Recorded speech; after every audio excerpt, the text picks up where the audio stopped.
Pawan friend. చెప్పు Shishira. Urgent గా మా ఇంటికి రా ఫ్రెండ్. వస్తాను శిశిరా. Okay friend.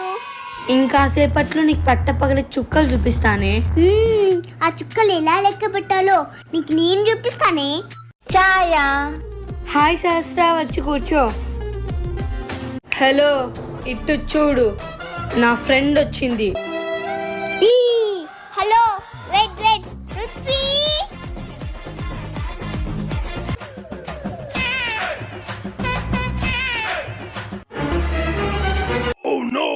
ఏంటే?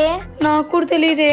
హలో, మీ ఫ్రెండ్ మా ఫ్రెండ్, బ్యాలెన్స్ ఈక్వల్, అంతే. ఆగక్కయ్య. సుహాస్. హాయ్ శిశిరా. హాయ్ సుహాస్. ఏంటే ఇద్దరా? అయినా పర్వాలేదులేవే, ఇద్దరే కదా. ఇంతటితో ఆగేది లేదు. సబ్స్క్రైబ్ చేసుకోండి.